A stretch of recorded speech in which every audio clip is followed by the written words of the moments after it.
truth is the most convincing story that maps onto reality, and that's why the central narrative is falling apart. Right now in the United States, people should not be walking around with masks. We must see the central narrative for the fiction that it is. We are Americans. While elections are sometimes messy, this was a secure election. The founders began the fight for human liberty and self-governance, and it's up to us to finish the job. I'll tell you what, we are in a truth emergency right now. This is the end game.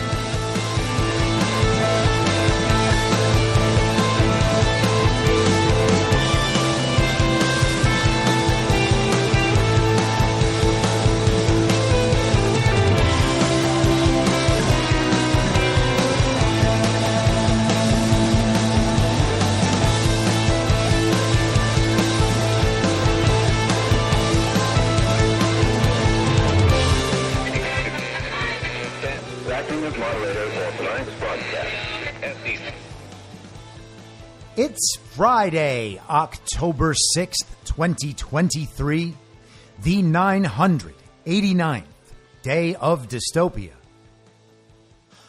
I'm your moderator, Chris Paul. Let's be reasonable. A warm welcome and hello to all of you listening to the podcast on the day of its release. The only way to do that is by becoming a paid subscriber at imyourmoderator.substack.com.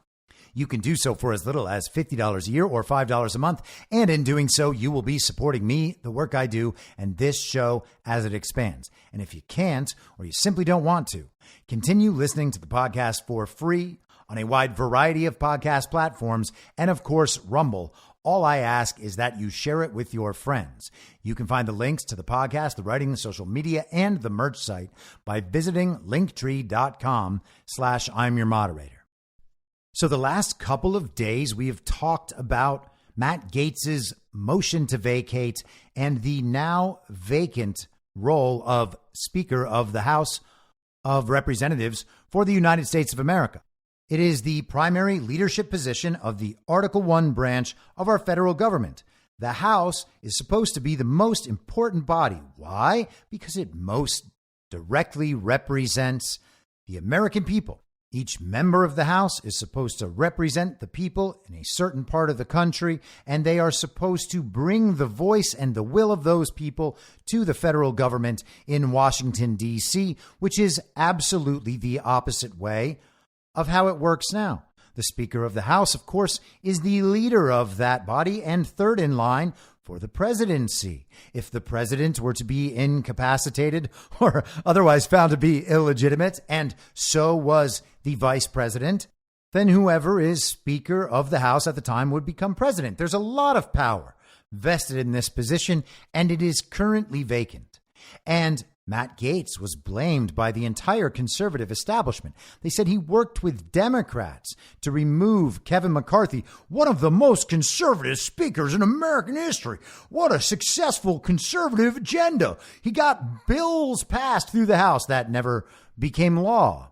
And he started some investigations and brought out a little bit of the January 6th tape. And one could say that they've sort of begun impeachment inquiry proceedings against the fake president, Joe Biden. They're not doing anything about election fraud.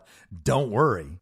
And leaving aside any discussion of how fake all of that stuff is, at face value, there is not a record of accomplishment here. The country voted overwhelmingly for Republicans last fall so that they would get into office and end the advance and implementation of the global agenda in Congress, and that has not happened. The Republicans have continued to participate in the advance of the implementation of that global regime agenda throughout this year, including and especially this past weekend when 126 Republicans joined with 209 Democrats to continue funding our government for another 45 days, arguing to the American public that it was so important to keep spending our money on all of these things, especially Ukraine. And McCarthy was said to have made a side deal with Joe Biden to fund Ukraine. They passed the bill, and the corrupt government just continues its money laundering indefinitely. It seems at face value as well that Nancy Pelosi and Steny Hoyer had deals with Kevin McCarthy to keep their offices in the Capitol. They were promptly kicked out when Patrick McHenry took over as acting Speaker of the House. Con Inc. for days has been trying to lay this all at the feet of Matt Gaetz, at the feet of MAGA, and do not realize while they do this that Donald Trump dictated the terms by which Kevin McCarthy entered his role as Speaker back in January. Trump gave him a rather tepid endorsement, and finally, in the 15th round of voting, Trump weighed in. The resistance to McCarthy was ended, and McCarthy became Speaker. Trump and MAGA, this time in the avatar of Matt Gaetz, dictated the end of Kevin McCarthy's speakership. That is, MAGA and Trump being fully dominant and in full power over the Republican Party and definitely over Con Inc. and all its candidates, all its politicians, and all of its media. Yesterday, we talked about people like Mark Levin coming out, calling Matt Gaetz basically a traitor to the party.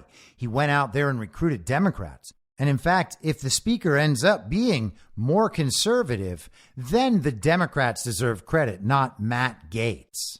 You see, no matter what, these people cannot allow MAGA to win. Because if MAGA wins and Donald Trump is back in power, then everything these people have been trying to avoid coming out about them. What is the truth of all these people? Who's funding them? What have they done in their lives that has them under such control? Are they just talentless hacks who say what they're told to say? And they've been good at marketing messages to the American public for years or decades? Yeah, it's probably that for most of them. But some of them are actually corrupt and have committed crimes. Some of them are compromised in more moral ways, often sexual, and we'll find out about these things in the future. But all of these people seem to have an existential commitment to making sure that Donald Trump is not president again. They're very, very worried for some reason. So back in January, Con Inc. was mad at all of us because we were supporting Matt Gaetz and we wanted to see the whole speaker election continue on. We didn't want McCarthy. And Con Inc. was furious because Donald Trump told us that McCarthy was the guy. We were supposed to do whatever Trump said.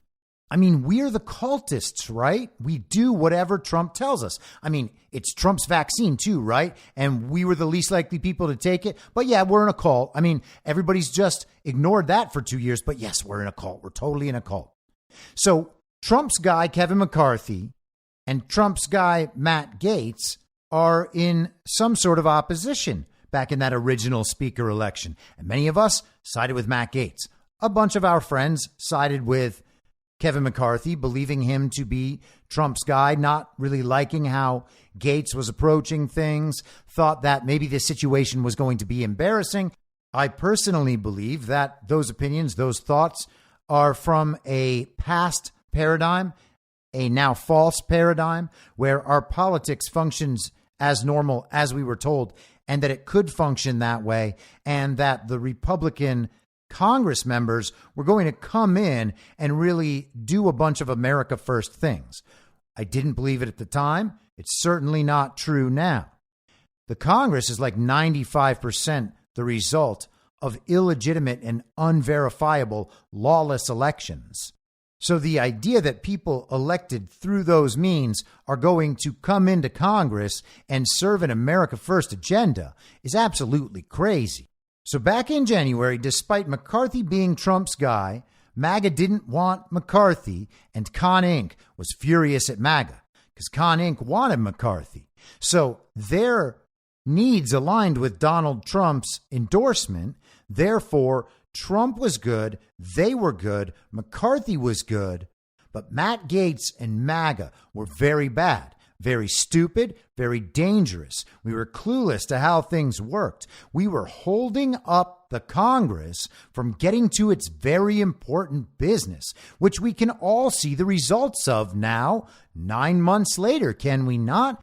Look at all the important business that this Congress has done on the American people's behalf. I mean, what a banger that impeachment inquiry hearing last week was, huh?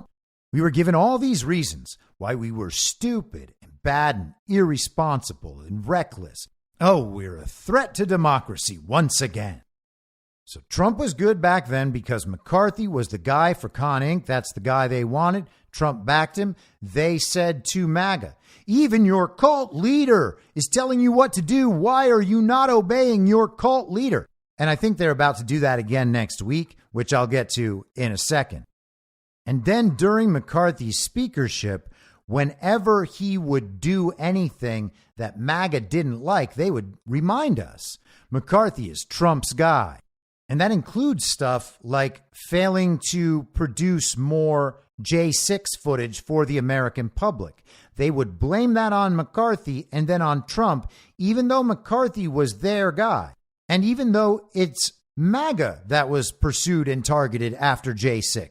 It wasn't Republicans, it was MAGA.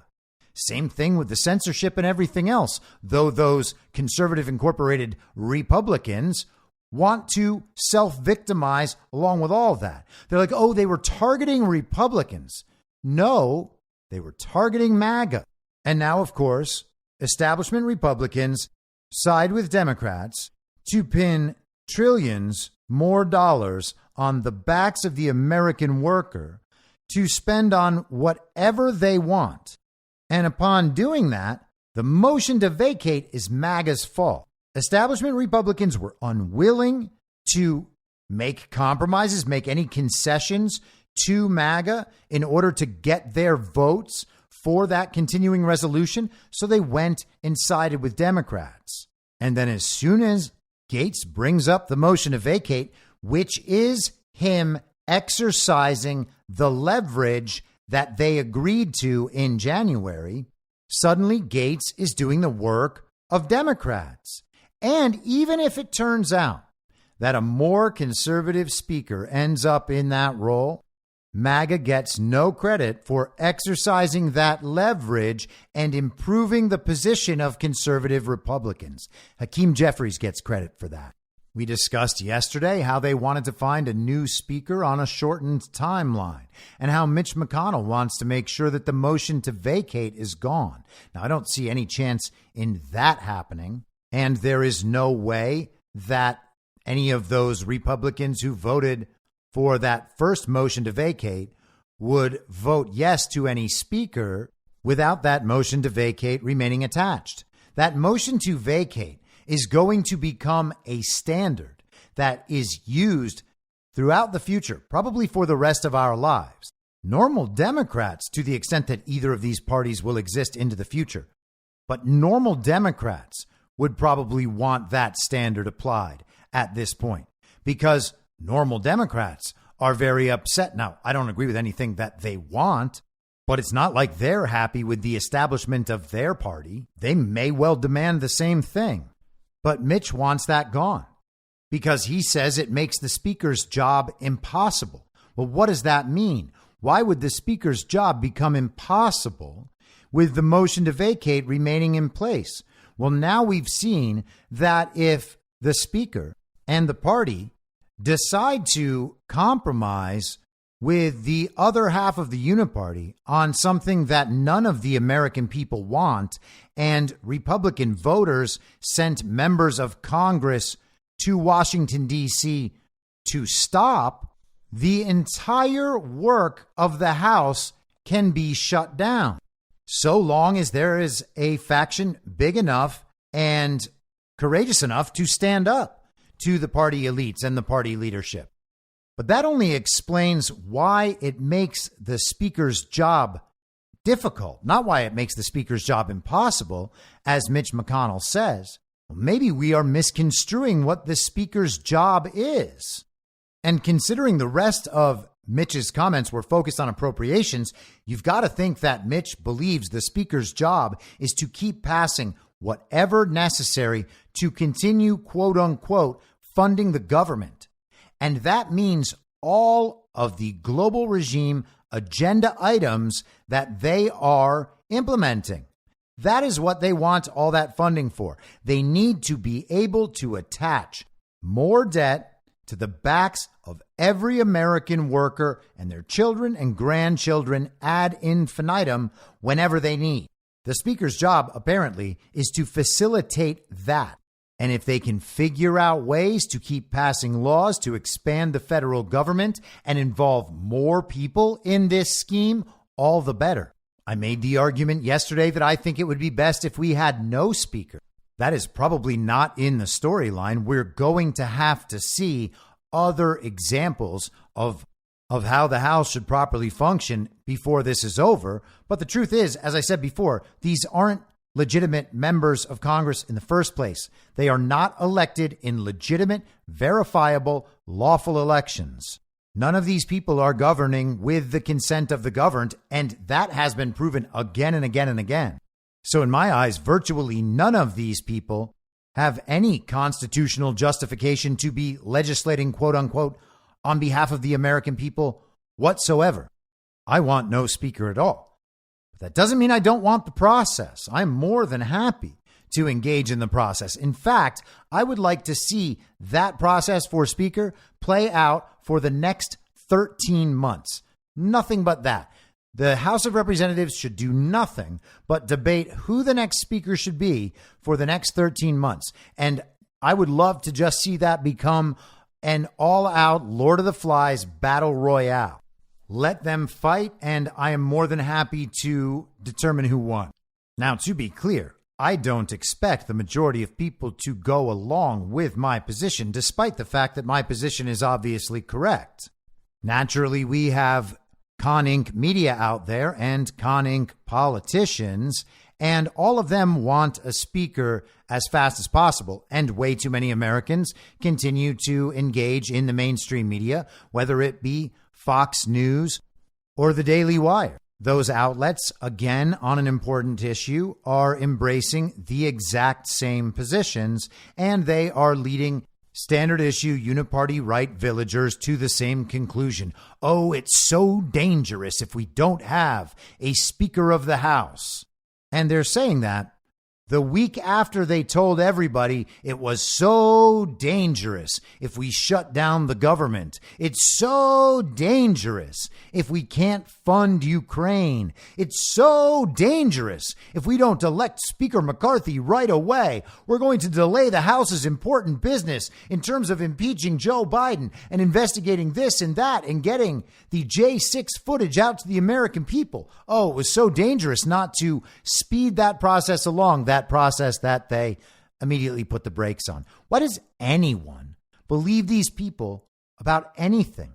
Why do you embrace the fear they project ever? And I don't mean you in particular, because it's very likely that none of you are doing that. But there is nothing that the television says that should scare you. It's on television. They're broadcasting it to everyone. They are, at best, 3 years behind reality all the time. They are presenting the TV show about Donald Trump and his trials to everyone, and the people watching that with great attention and seriousness are learning about all of that stuff for the first time, as if no one has ever learned about it before. We've been talking about these issues for years.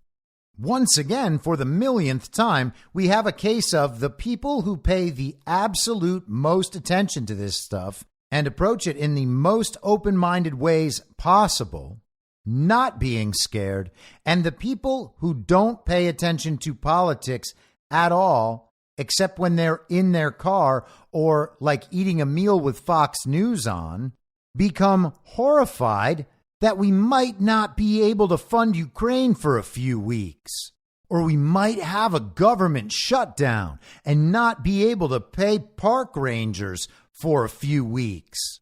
And hey, park rangers, no offense, I would love you to get your payments on time all the time, but also the truth is, government's way too big. If you didn't see this coming, if you're not anticipating the shrinking of the federal government that is going to eliminate a lot of jobs, don't know what to tell you. Find a job in the private sector or start a business yourself. Be prepared. If you are not prepared, then that eventually has to be your problem. I cannot imagine there are too many federal workers listening to this podcast. But hey, guys, it's been a very cushy ride, and the time, unfortunately, is up. I know you have worked hard. I know you have been loyal and committed. I appreciate all of that, but your job has to go. And I don't mean park rangers there. I'm talking about more like the Department of Education and the EPA. Just to be clear, I think park rangers are cool as heck, especially Ranger Smith from Yogi Bear, and also Smokey the Bear, who is maybe not a park ranger, but also is trying to save our forests. So basically the same thing in a moral sense. So we're all supposed to be scared. We're all supposed to want a speaker immediately. Otherwise, the entire country might fall apart, and there would be no one there to stop it. With all of these very strong conservative establishment Republicans having their hands tied through the lack of a speaker. I mean, this is right at the point where they were about to get around to making a plan on how they might stop it in a few more election cycles if the people continue to support them, which they've been saying for the last 35 years as they have facilitated the decline of our country. But we should be very, very scared that we might not have one of them leading us for a little while. And so naturally, the hot topic of the last couple of days is who is going to be speaker? Is it going to be Donald Trump? Now, it can't actually be Donald Trump, but a lot of people made great clickbait work out of headlines saying that Donald Trump said he was open to it. There have been rumors that Donald Trump might do it on a short-term basis, maybe 100 days. Seb Gorka presented a plan, 100 days of Trump as speaker. Here's what should be done. And then yesterday there was news that Donald Trump was going to travel to the Capitol for the first time since January 6th, 2021, next Tuesday. And he was going to weigh in or maybe put himself up for speaker. And whether he ends up going, whether he ever intended to go, that is all moot, at least for now, because Donald Trump, rather than putting himself up for speaker, has endorsed Congressman Jim Jordan. Congressman Jim Jordan has been a star long before making his very successful journey to Washington, D.C., representing Ohio's 4th Congressional District. Respected by all, he is now chairman of the House Judiciary Committee. As president, I had the honor of presenting Jim with our country's highest civilian award, the Presidential Medal of Freedom. So much is learned from sports, and Jim was a master. While attending Graham High School, he won state championships all 4 years, a rarity, and compiled an amazing 156-1 record. At the University of Wisconsin-Madison, Jim became a 2-time NCAA Division I wrestling champion. He won his 1985-86 NCAA championship matches in his weight class. Jim has a master's degree in education from Ohio State University and a law degree from Capital University. He is strong on crime, borders, our military and vets, and Second Amendment. Jim, his wife Polly, and family are outstanding. He will be a great Speaker of the House and has my complete and total endorsement. So that is exceptionally high praise from Donald Trump. It is rare that you could ever possibly see Trump write a stronger, more complimentary endorsement. And naturally, I, as a cult member, agree that Jim Jordan should be the Speaker of the House. Except for that inconvenient fact that I don't think that's what should happen. Man, that's always the thing that's so frustrating about these cultists' claims. We figure out what Donald Trump wants, and then we watch all his cultists say they want something else. How and why does that always happen? And why do the cultists always rub our faces in our hypocrisy every time they disagree with Donald Trump right out in the open, and then we ask them 1,000 times, when was Trump ever wrong about anything? These people are retarded. Are there smart Ron supporters? Maybe, by accident. But once again, the cultist claim just completely deflates, leaving one of those fart sounds in its wake. Wait, you mean you cultists don't want Jim Jordan? Even though you're in a Jim Jordan cult too? Who's more MAGA than Jim Jordan? Why would you have any problem with Jim Jordan even after Donald Trump's nomination? What are you doing, you cultists? And why are so many of you disagreeing with your cult leader and other cult leader assistant? How is this possible? Well, here's how it's possible. We're not in a cult. And hey, here's how MAGA works. Donald Trump says something that puts us on a certain path toward discovery. And as we go down that path, sometimes we find that we are led to believe something other than what Donald Trump said. And then we express those things and we make the arguments about why the way we see it is actually more representative of the real world and might connect better with people's values than what Donald Trump said.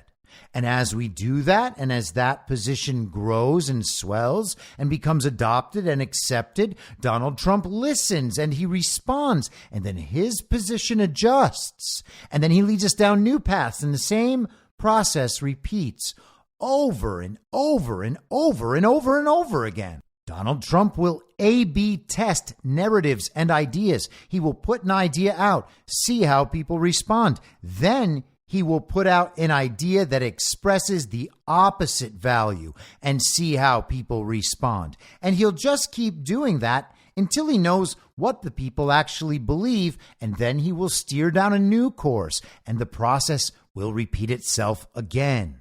And through this process, we understand the president, and the president understands the people. And it goes back and forth like this for years. You can watch it happen. None of that is a cult relationship whatsoever. In fact, that is what the founders designed the constitutional role of president to be. This is what our government is meant to be for, representing the will of the people, leading the country as its chief executive, being the commander-in-chief of the military. Gosh, it's shocking, but Donald Trump is doing all of those things and has for the last 7 years. The guiding principle of Trump's action is America first. And that is the fulcrum on which Donald Trump decides to use his executive authority, the authority vested in him as the duly elected president, according to constitutional terms. But beyond that, Donald Trump is guiding the American population toward an America First understanding of how the world works, and the rest of the time responding to what it is the American people want from a president. That is why MAGA continues to grow, and why supporters of Donald Trump understand Donald Trump. Knowing Donald Trump understands them. It is a conversation. There is no cult relationship. This is actually how it's supposed to be. Of course, all of the Ron people and all of their fellow Biden supporters imagine themselves as subjects of the American federal government who guides their lives and controls everything. And they want a president who will be the ultimate power over everything that rules them. That is what they believe our system of government is. They want a king while telling us that Trump is like our orange god king. These people, again, are retarded. It's also rather funny that for a bunch of cultists, we feel no pressure whatsoever to publicly disagree with our cult leader. And our cult doesn't punish us for that. Isn't that strange for a cult member? I mean, here I am saying it on my podcast. I will not follow Donald Trump in endorsing Jim Jordan for Speaker of the House. It's not because I don't like Jim Jordan. It's because I want no Speaker of the House. That's what I want. It doesn't have to be what you want. It doesn't have to be what anyone wants. It's clearly not what Donald Trump wants. At least that's not what he's communicating to us. I am going to go ahead and not do what my cult leader says. And I'm going to say it on my podcast. I'm going to say it on Twitter to 30,000 people and to another, I don't know, what is it on Telegram now? 7,000 or something, because my first page got wiped. And another 17 or 18 on Truth Social. Maybe I'll even go address it to 10 or 11,000 cult members on Getter. How's that? Maybe I'll even go to Gab. I think there's only like 500 there. But I'm going to go out and tell thousands and thousands of cult members that I'm not going to follow the cult leader.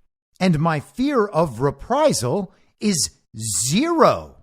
My fear of punishment is absolutely zero. My fear of punishment from fellow cult members about publicly disagreeing with the cult leader is zero. I'm not scared of it at all. Why? Because none of my fellow cult members would even get mad at me having this position. They would say, hey, why do you believe that? You know who will get mad? Ron's retards will get mad. The DeSantis simps and everybody who follows them will get mad. They will say, you're siding with the Democrats, just like you were when Matt Gaetz kicked Kevin McCarthy out of the speaker role. You're siding with the Democrats. How are you going to get a better conservative than Jim Jordan? Well, I don't know how you will get one of those. I imagine there's a way, but that's not really my priority here. My priority here is limiting government to the absolute maximum possible in the only way to do that. How's that for a conservative principle while all you Ron supporters are pretending that Joe Biden received 81 million real lawful American votes and is a legitimate president, you subjects, so that you don't have to risk your own reputations in stating the obvious and instead can help the regime usher Trump and MAGA off stage so no one ever holds you accountable for your complicity in that usurpation of the United States government, in that treason, because it was during a time of war, as declared by the duly elected president, Donald Trump, from the White House press briefing room. So how's that, you traitors? You think the conservative thing is doing what the TV tells you. Well, I'm saying it's limiting government as much as possible, which is not actually installing a new Speaker of the House, an illegitimate body who does not have the consent of the governed and therefore should not be legislating and attempting to rule the people without their consent. How's that for conservatism, you global communist regime supporting morons? How is that for conservatism? I can't wait to receive your strongly worded emails. Now, virtually all of Con Inc. is supporting Jim Jordan, except for apparently Liz Cheney and Adam Kinzinger, who are, to be honest, probably running a kayfabe info op pretending that they don't want Jim Jordan so that MAGA in response will be like, we need to get Jim Jordan to own Liz Cheney and Adam Kinzinger, as if ejecting them from Congress wasn't proper ownership. Liz Cheney is utterly irrelevant, although she may make a third-party presidential run, and who knows, maybe she'll even be put up as a candidate for Speaker of the House. Adam Kinzinger is a CNN commentator, and I think Adam Kinzinger may end up being seen as one of the best actors in this entire charade. I mean, honestly, what would we do without him? But Con Inc. and the conservative establishment are fine with Jim Jordan and behind Jim Jordan. We know Mark Levin mentioned Jim Jordan as a good option. We heard Garrett Graves, when he was trying to berate Matt Gaetz on the House floor, he said Jim Jordan is the most conservative member there. You got to think that he likes Jim Jordan. You know, Chip Roy likes Jim Jordan. You know, Fox News likes Jim Jordan. Jim Jordan is a well-liked guy, and Trump said absolutely glowing things about him. And I like Jim Jordan too. So apart from my reasons not to support Jim Jordan being more conservative and more against Trump's position than the Ron people, I still like Jim Jordan. I don't want Jim Jordan not to be Speaker because I don't like him. I want Jim Jordan not to be Speaker because I don't want anyone to be Speaker. at least until that person goes through a long process or emerges toward the end of a long process as the best potential candidate. I don't want the first guy endorsed by Con Inc. and Fox News and Normie MAGA and Donald Trump and all of these other people to just be rubber stamped. Oh, this is the guy. Let's just continue on. I don't want that.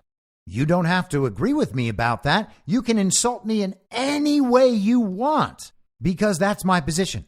And I won't care at all. And I won't change my position at all.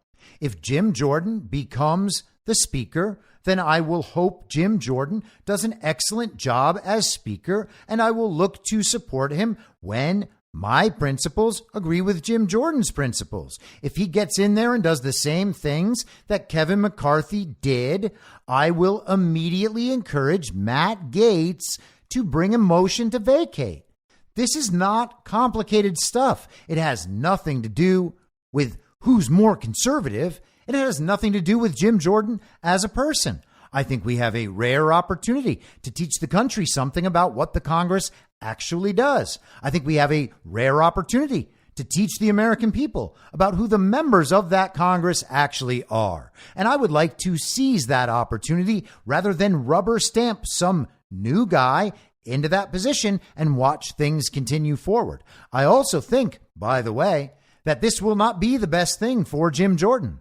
I mean, perhaps Jim Jordan has an all-MAGA agenda that he immediately implements, and the entirety of the Republican caucus goes along with that. And everything becomes turbocharged. All the investigations. By the way, have we heard anything from the House Committee on Investigating China? I haven't heard a lot from the Weaponization Committee recently. All we've been given over the last few months is one ridiculous impeachment inquiry hearing. If Jim Jordan rides into office with a pure MAGA agenda that he is somehow able to execute in ways Kevin McCarthy never could by virtue of his corruption or his hands were tied in some other way or whatever, then wonderful. And I will praise the hell out of Jim Jordan. Because again, I like Jim Jordan. I think he's probably a good guy. That said, he is a stranger on the television. I do not know beyond a shadow of a doubt that Jim Jordan is not a tool of the regime. Many people think he is. Many people think he's a tool of big tech and Google specifically. Now, I don't know that he is, and I don't wish to cast aspersions on Jim Jordan, but I'm going to at least be conscious of that and understood that Jim Jordan hasn't produced a whole lot in the last year or so. Now, I can tell myself, and I probably would be convinced and believe, that that is because all of this is happening on a timeline Jim Jordan can't control. Jim Jordan has limited access to certain information and certain abilities as that committee chair, and I want to be totally understanding about that. But if we're going to engage a surface level interpretation of what is going on here, then we have to call it as it is, which is Jim Jordan hasn't done a whole hell of a lot this year. His very well-composed and well-delivered speeches in hearings and on Fox News are wonderful, but that's not a big deal to me. So I think that we have covered most of the bases here. Let's review. Con Inc. was mad when MAGA failed to support Donald Trump's position in electing Speaker Kevin McCarthy. And this, of course, was after MAGA were the least likely people to take the COVID shot that is supposedly Trump's vaccine. Then, when points could be scored against Trump vis-a-vis McCarthy by Con Inc. people and Ron supporters, they would blame MAGA for Kevin McCarthy because it was Trump's guy. Again, honesty is not a feature of these people's character. And that should be obvious to everybody because the baseline fundamental assumption to validate the existence of the campaign in the first place is that Joe Biden really did receive 81 million real lawful American votes, that they believe that. That is already fundamentally dishonest, which is why none of them will claim to believe it. They will always try to skirt the issue in some way and get out of the conversation or say that Trump was just too incompetent to stay in office. But those excuses, too, are lies. It's a lie. It just gets you out of the other lie, or so they think, because this is how they broadcast to people with the degeneracy and retardation they possess. People like Steve Deace and Dave Rubin and Ben Shapiro and Kurt Schlichter. They just lie all the way down.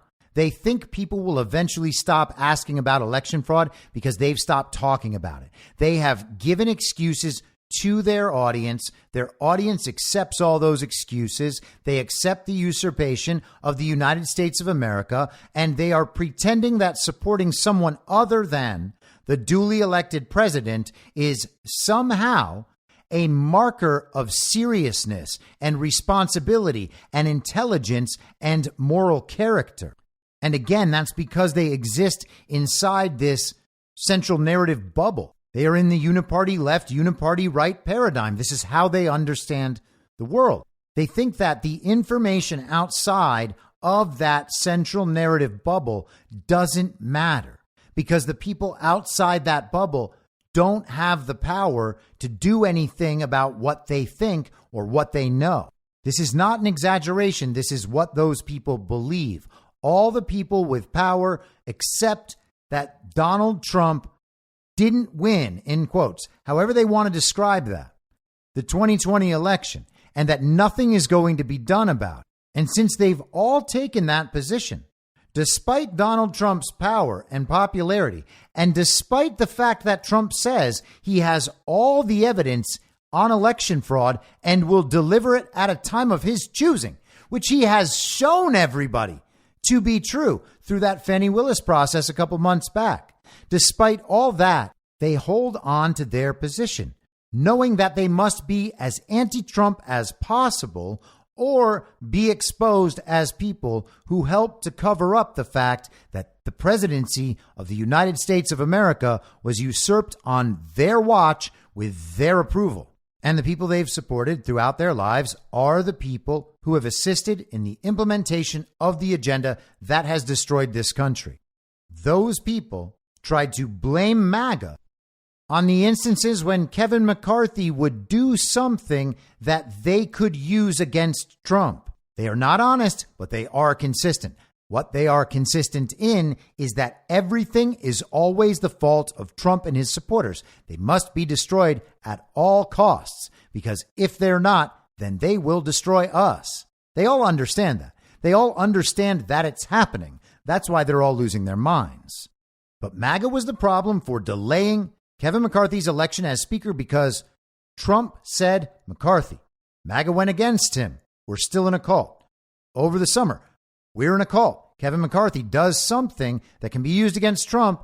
We're blamed for Kevin McCarthy, who we were the ones resisting. Then MAGA is blamed for nearly shutting down the government, as if spending trillions of dollars more was a good thing. And a couple days later, MAGA is blamed for supporting Matt Gaetz in the ouster of Trump's endorsed speaker after that speaker joined Democrats to pass all that trillions of dollars in spending after the fear-mongering campaign about how dangerous it was to shut down our government. That is the state of play here. Now Trump endorses Jim Jordan, a guy they had all been clamoring for over the last few days. Jim Jordan is the right guy. Con Inc. likes him. Fox News likes him. Normie MAGA likes him. Trump likes him. MAGA likes him. He's got to be the guy. Then Trump endorses him. Then I say no, and I'm a cult member, and anyone next week who says no to Jim Jordan, and if Matt Gaetz and the other 7 don't immediately go forward with the approving of Jim Jordan, MAGA will be compromising the entire security of the nation. That's the sort of stuff we are going to hear next week. It will once again be our fault. We will be told we're not being conservative enough while they put a guy in office to go pass Senate appropriations bills and continue the spending going. My desire is to have no speaker and see how it goes for a bit and see what lessons we can learn without the government being able to acquire new money. And let's let Joe Biden go and explore his other mechanisms by which he can still attach debt to the backs of the indentured servants of the United States that used to be called the American people. It's not that I don't respect Trump. It's not that I don't respect Jim Jordan. It's that I don't respect the institution of Congress, while I can't be sure that any of the members are legitimate. And I can be quite sure that at least half or more of the members on the Republican side, maybe 90+% of them, are prepared to vote for the uniparty agenda whenever they are asked. And at that point, the DeSantards would then say, well, you think Donald Trump might be endorsing someone who could be a tool of the global regime?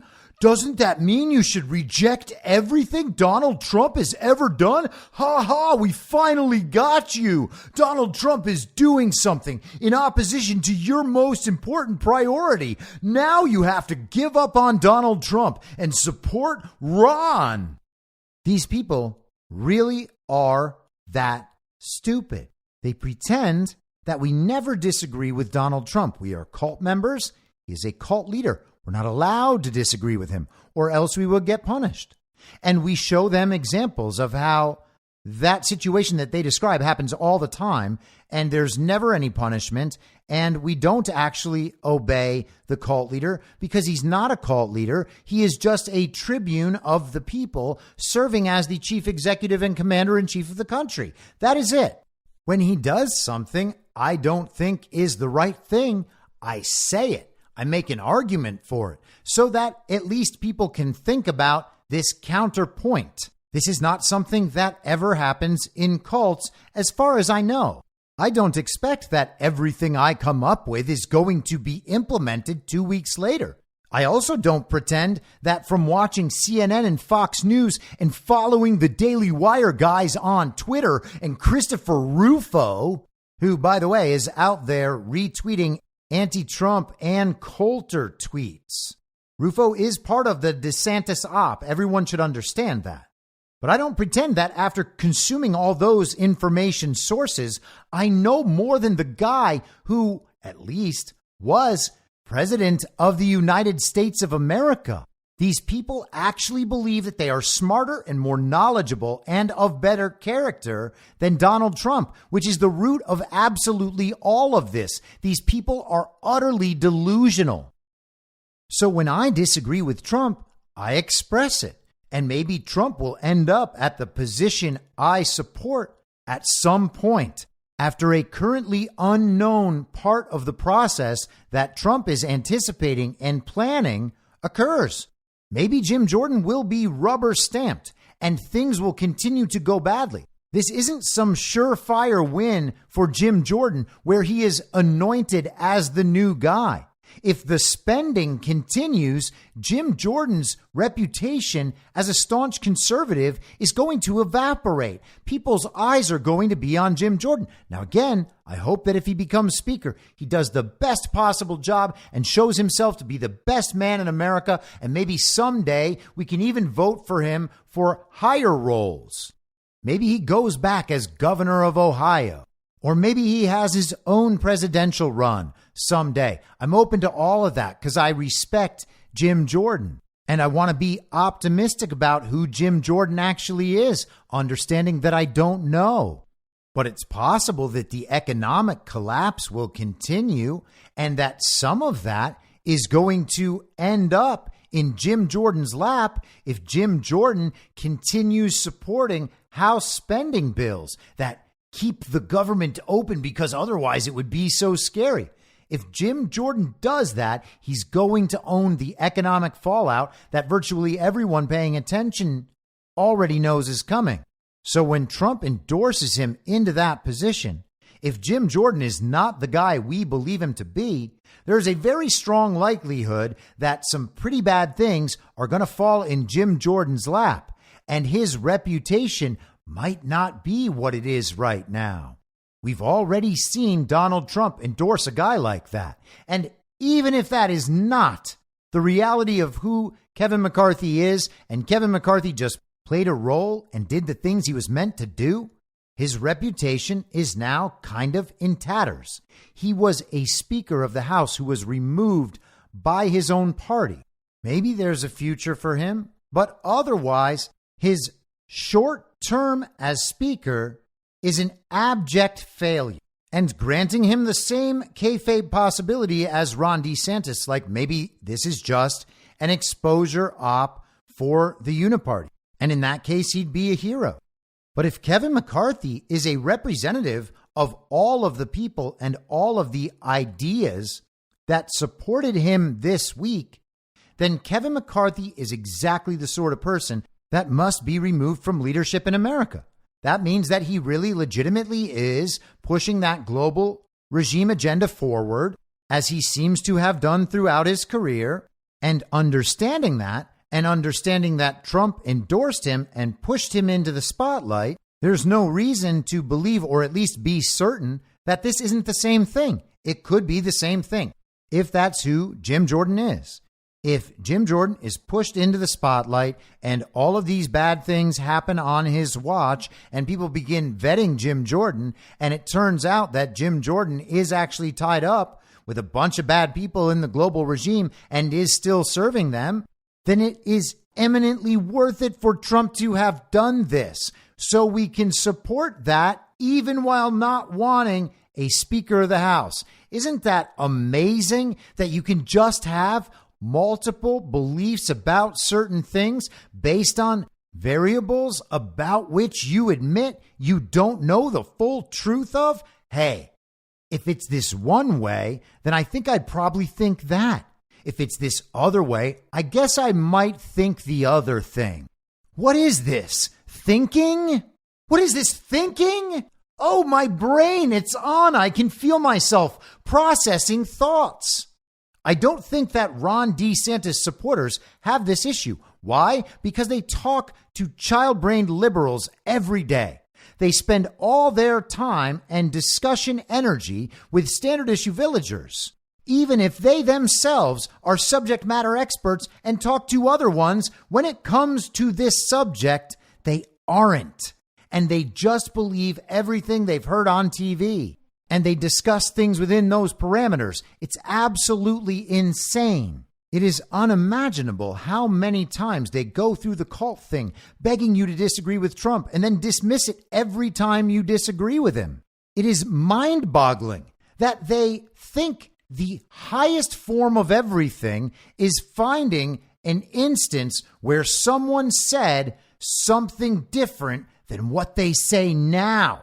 That someone might have expressed multiple opinions on a subject. How does it happen? These people imagine they have all these well-formed thoughts, but they don't.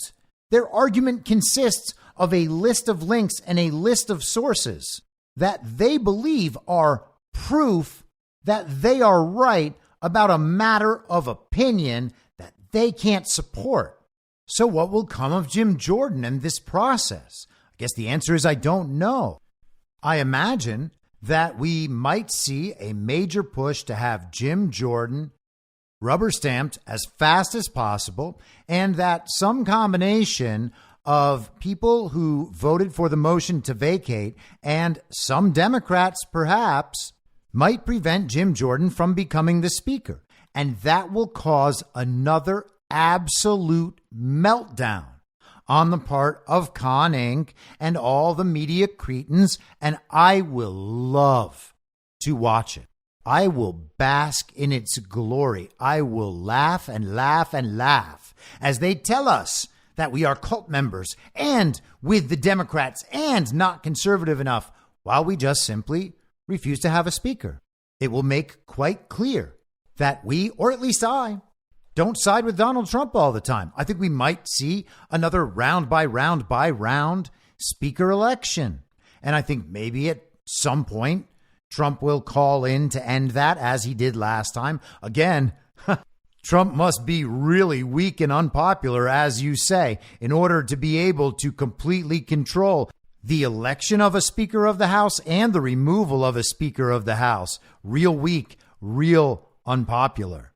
But we might see that process drag on, reaching no conclusion until members of Congress agree to certain terms. The motion to vacate doesn't seem like it's going anywhere. In fact, that seems like a non-starter. So maybe they could get one more appropriations bill.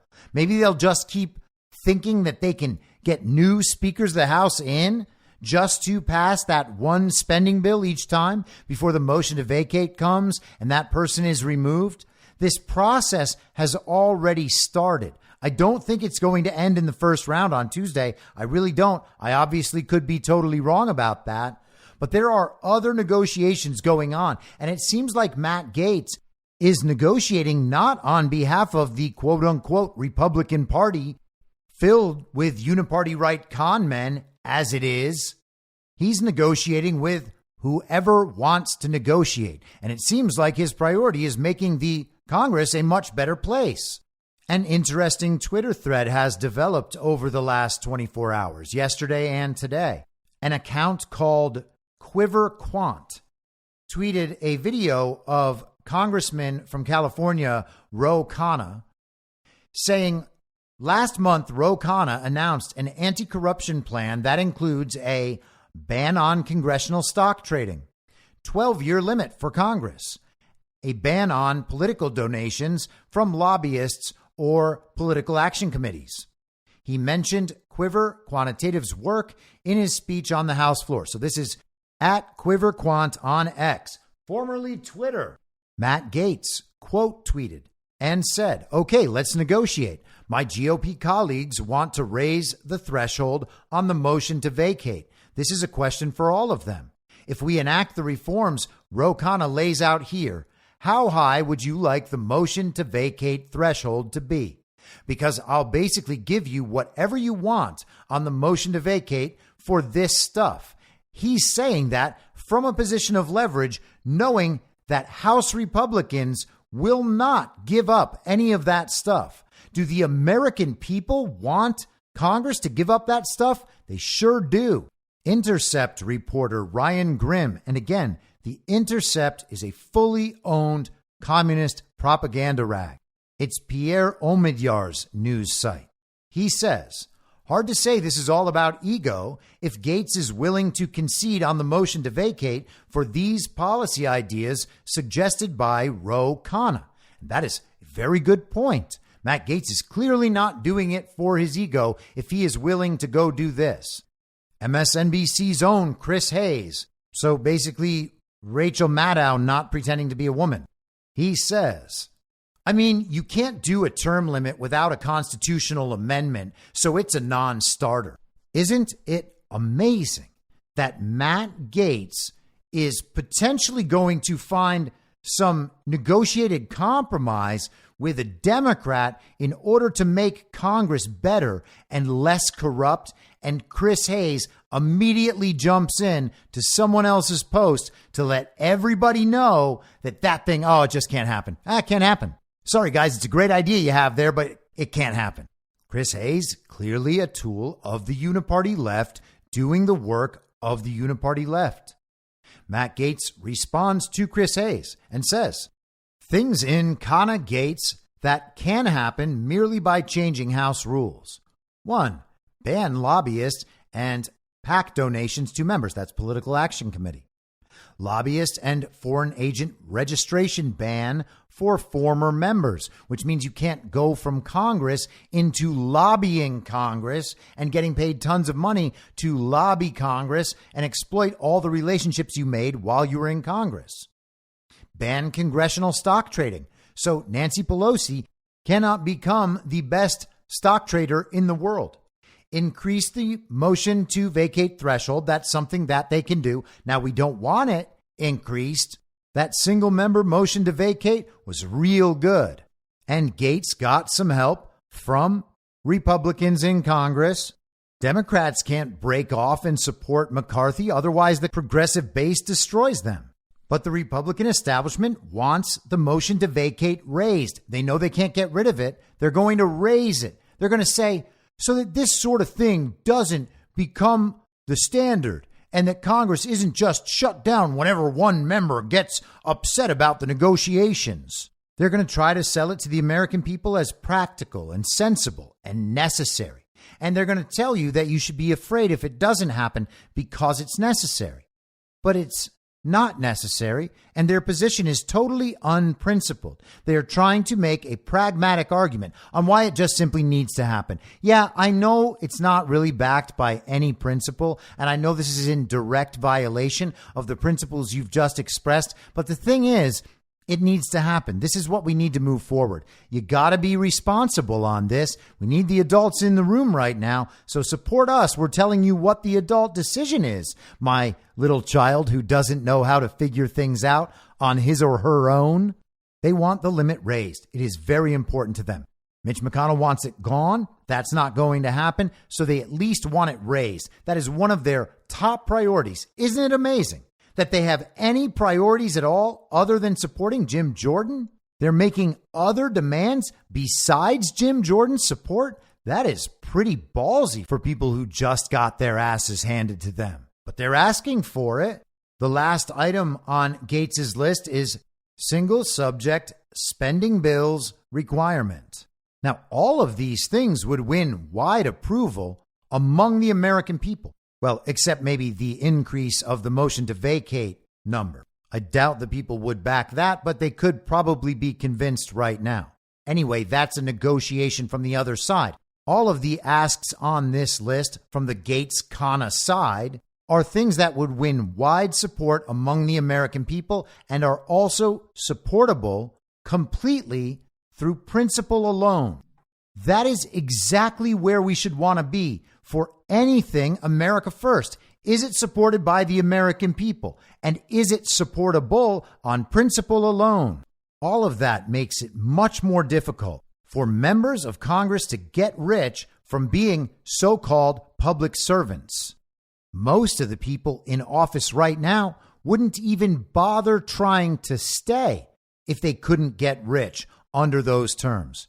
So despite how important the motion to vacate might be for them, the increase in the motion to vacate, you can imagine that each and every one of these things will be non-starters for anyone who supports the Uniparty. Now, I strongly doubt there are any Democrats in office who are not controlled by the Uniparty.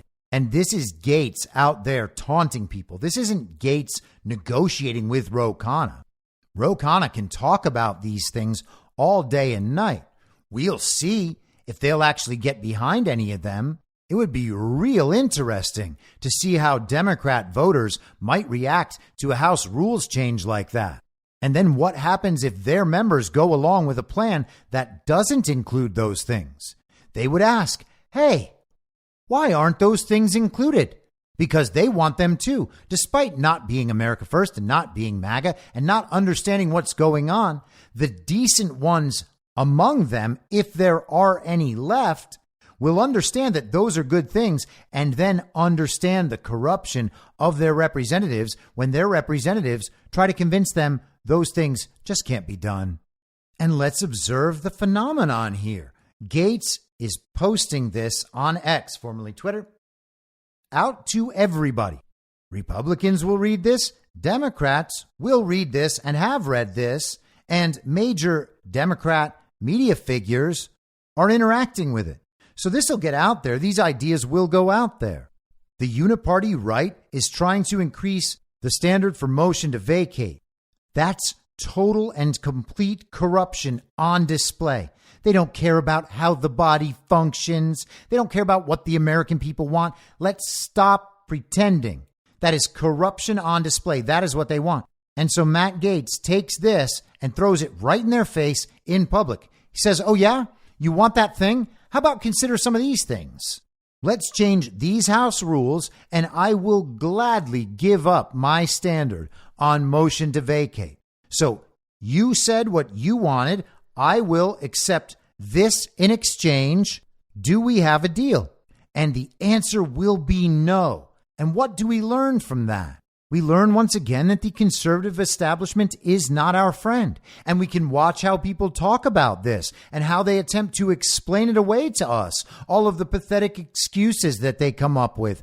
Oh, they're going to bring out their big guns. Oh, the smart people are going to get involved. We're going to get an opinion from Mark Levin and Steve Deace. Oh, Dave Rubin is jumping in the fray. Are we going to get Ben Shapiro, dun, dun, dun, the hero of conservative ideas, Ben Shapiro? He's going to weigh in. Ben Shapiro will tell us why it's Matt Gaetz' fault for negotiating with Democrats. Oh, he's giving away all the leverage by actually using all the leverage. This is using leverage on behalf of the American people. What would you want to support more than that? And we will be told that we are giving concessions to Democrats for this. How else are they going to argue their way out of this? They can't do it on principle. The American people don't want Congress people in Congress forever. They don't want them leaving Congress and going out and becoming lobbyists or sitting on executive boards of transnational corporations either, for that matter. We don't want their political campaigns funded by lobbyists and by political action committees. We don't want them insider trading in the stock market, which is what they'd be doing because they write the regulations that govern how these businesses can operate.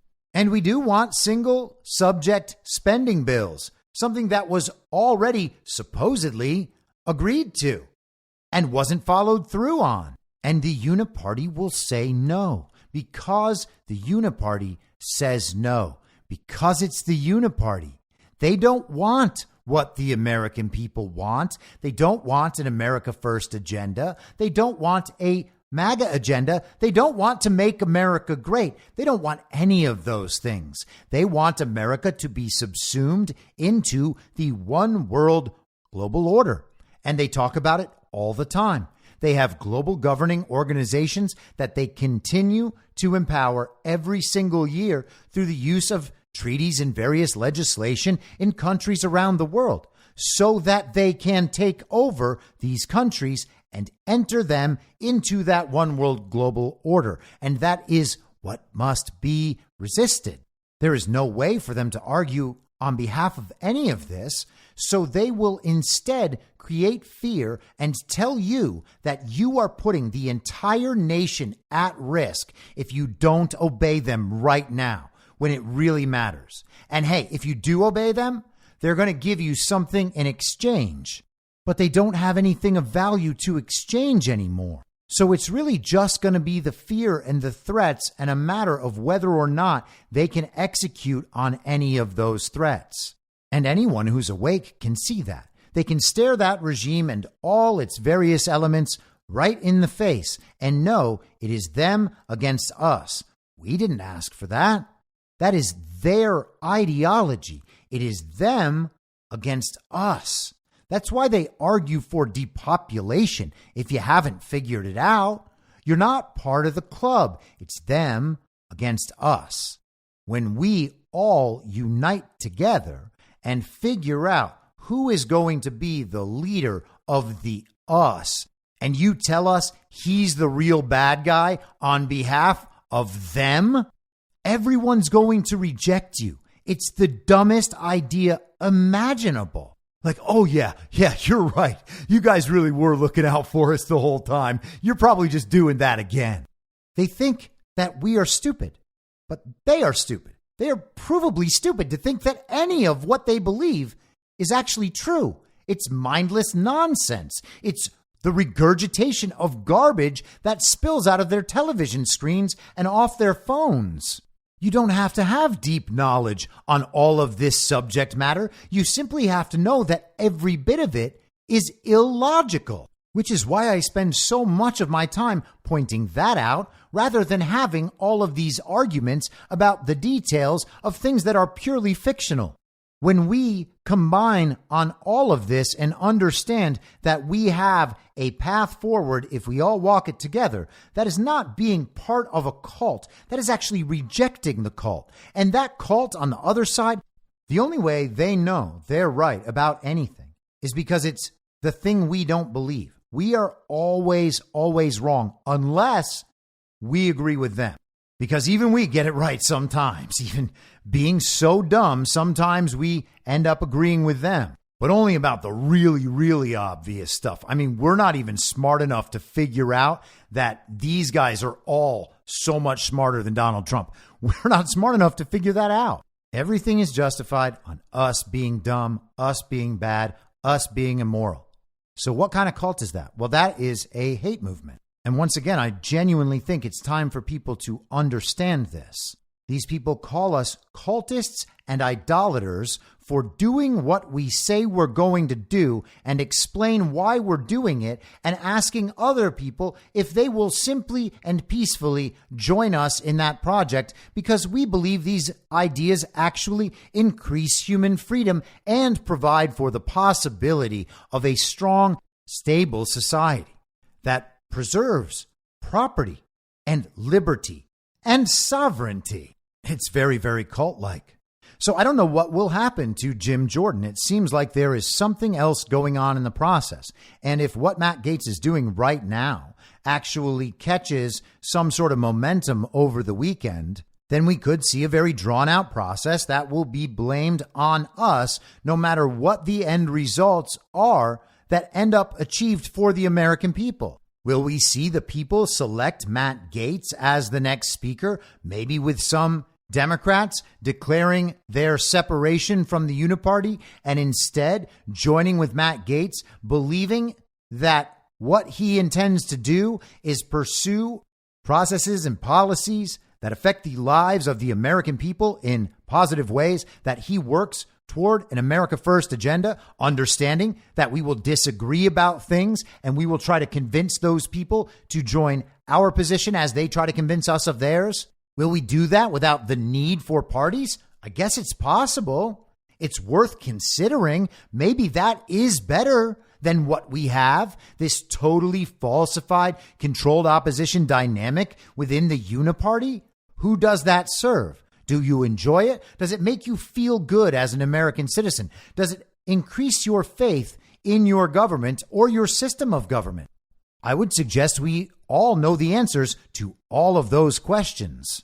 I think we are allowed to pursue a policy that we believe puts America first above and beyond who Trump says should be the next speaker. I would much prefer watching this Gaetz process play out, whether or not that leads to a deal, than I would watching Jim Jordan get a rubber stamp from Congress and become the next speaker. If that happens, I will certainly wish the best for him and hope that he pursues an America First agenda and uses whatever power that office has to pursue an America First agenda.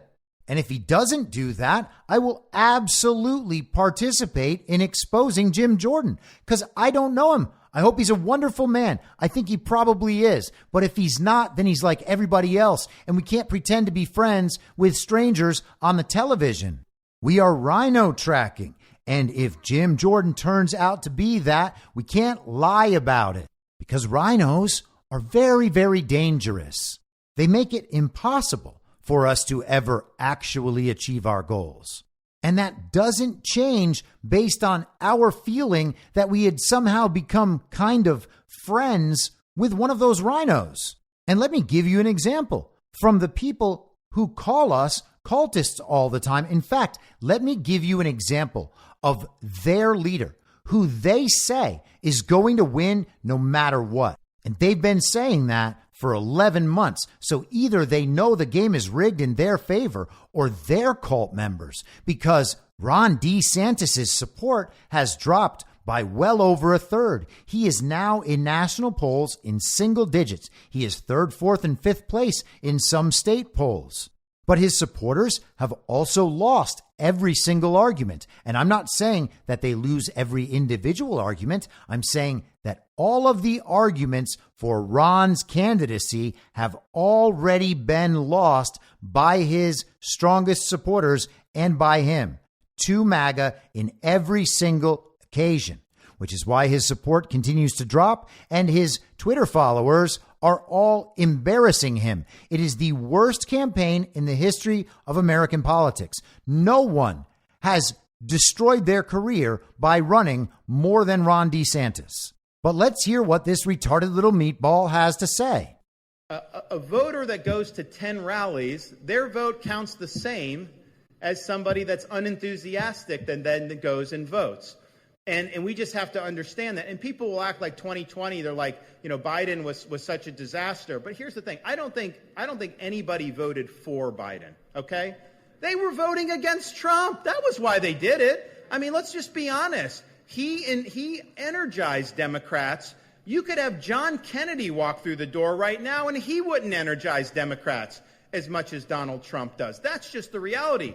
What did we do in Florida with these Democrats? We defeated these Democrats. We left the Democratic Party in Florida in a pile of ruins. They're dead.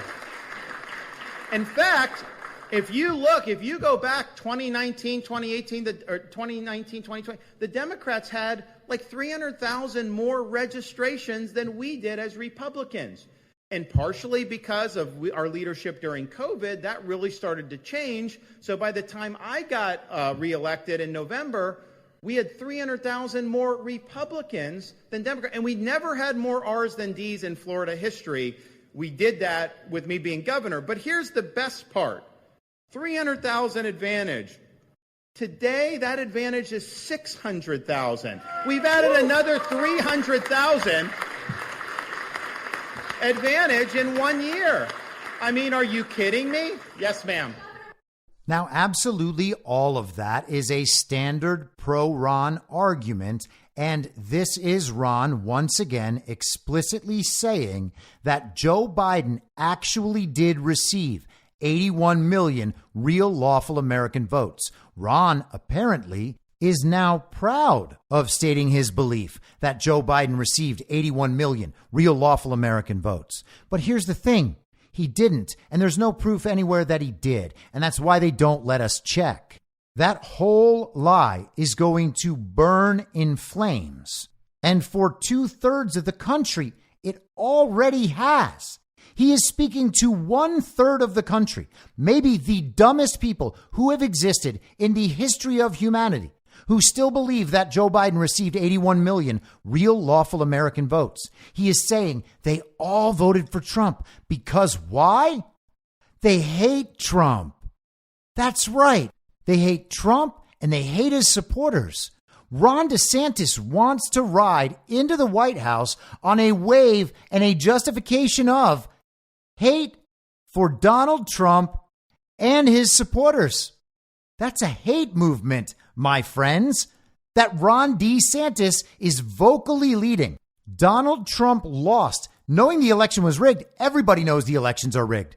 Donald Trump lost because the country hated him so much that despite him increasing his vote by 20%, 12 million votes, a full 20% of the electorate extra came out to vote for Joe Biden. 28 million real lawful American voters added themselves to the election during a very deadly pandemic to vote for Joe Biden out of pure hatred for Trump and his supporters. That is Ron DeSantis, as he asks for the people of America to select him as their leader. Who is this meant to appeal to? None of MAGA, obviously. No one in MAGA will ever vote for this man. Therefore, he has no chance of winning. We will write Donald Trump's name in. We will vote for any third-party candidate. There is no chance this man has a possibility of winning any MAGA votes. He is leading a hate campaign against the base of his own party.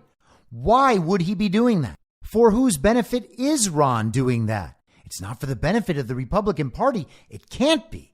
Why would he be waging a hate-based campaign against the base of his own party? Oh, because he just thinks they're suckers and losers and they're going to come out and vote for him regardless? Oh, he's going to say they will while the elections are stolen. That's right. Ron's argument was entirely based on the fact that elections aren't stolen, and they are. And they are in Florida. And he just bragged about his win in Florida.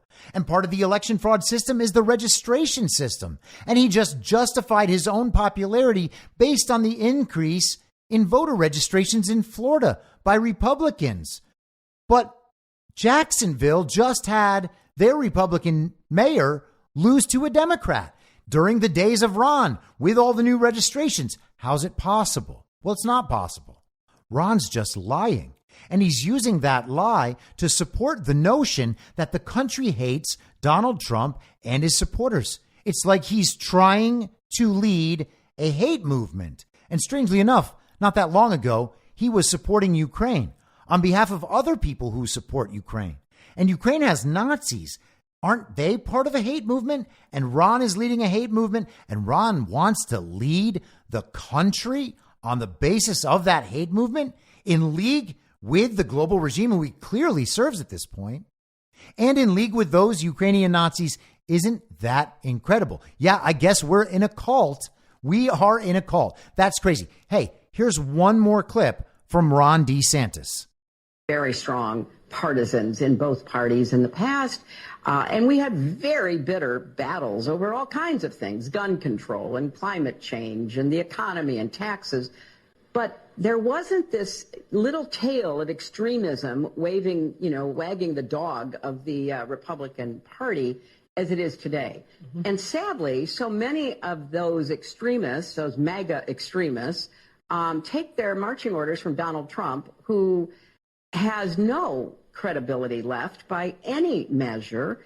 He's only in it for himself. He's now defending himself in civil actions and criminal actions.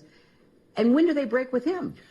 Because at some point, maybe there needs to be a formal deprogramming of the cult members, but something needs to happen. And how do you? So that, again, is Ron DeSantis letting everybody know that MAGA are cult members and need to be deprogrammed.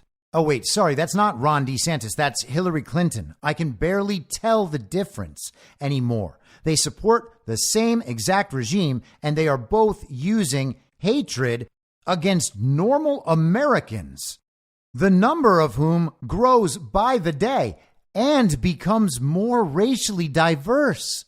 And somehow their hatred seems to rise as more Americans of minority ethnicity join us. They get angrier and angrier. Their hate movement grows. They even reserve special hatred for those Black and Hispanic members who join us. Their political ideologies can certainly be seen as the same thing at this point. The uniparty on full display, Ron wanting to represent the uniparty right against Joe Biden or Gavin Newsom representing the uniparty left. They will pretend to fight. They'll have a little tickle fight, a little pillow fight, and then they will progress their regime forward together. The uniparty left will say that Ron DeSantis of the uniparty right is very hateful and dangerous, while they together continue to wage the same hate campaign against normal Americans. How many ways do we need to see wannabe elite members of the uniparty and standard issue uniparty villagers tell us they hate us before we accept that fact as true? They're not just mad. We don't have differences of opinion. I know you don't hate them and you want to see the best in them, which is why this is hard to believe. But I know tons of these people and they don't care about you at all. The ones in Hollywood believe it's part of their job requirements to assist in promoting this hate campaign, which might lead you to ask, what are these people's jobs in the first place? But they don't care about you at all. Not under any circumstances could they care outside of waking up and realizing what they've done. They do not have the capacity to care about you or your political opinions. And they are not trying to argue with you. You exist outside the bubble. To them, they don't know how many people are out there. They think that it's like 20 or 30% of the country, maybe, and that those people don't actually care that much. Wrong. It's most of the country, and we are actually the ones who do care. You are the ones who don't care that much. You are doing it for your reputation or for profit or because you're corrupted or compromised. It's on full display. It's in broad daylight. Everyone except you can see it. If you think for yourself, if you are one of these people, if you think for yourself, can they really see it? The answer is yes. And you will realize the answer is yes immediately. You're not fooling anyone except the people like you, which is why every time you talk about this stuff with people like you, you all agree about something you heard on a podcast or read on Twitter, and that's it. You're not out there making the argument. You're just agreeing with all your peers that you all know the same thing to be true. Well, that doesn't make it true. It just means you agree with other people who aren't thinking about any of it because they don't really care. And you kind of do seem to understand this because you're really, really scared of all those people getting control back. Because for whatever reason, you don't already understand that they are in control and they are offering you a way out. And you're not taking it because you're worried about being punished by the hate campaign you inadvertently walked yourself into and all of the other people in it. You're the one worried about being punished for expressing any dissent from the leaders of your cult. It's not us. We are literally here to protect you if and when you choose to disagree with dear leader. It turns out there are way more Trump supporters out there than you can possibly ever imagine. Just let go. It'll be okay. We got you. We're here to make America great again. And if you think we're going to stop because you tell us that we're like Democrats now, we're just going to say, come on, guys, that's retarded. I'll be back on Monday at the same reasonable time on the same reasonable podcast network. I don't have a network. Masks and lockdowns don't work. They lied to you about a pandemic, and Joe Biden will never be president. In my mind, that's the end game. If you're listening to this episode for free, you can support me and support the show and the work I do by signing up for a paid subscription at imyourmoderator.substack.com. You can do so for as low as $50 a year or $5 a month. Comes out to under $0.25 per episode, and you'll blast right through the paywall for all of the writing. The merch store is www.cancelcouture.com, and you can find everything else by heading to Linktree, linktree.com/I'm your moderator. And I'll see you soon out on the range.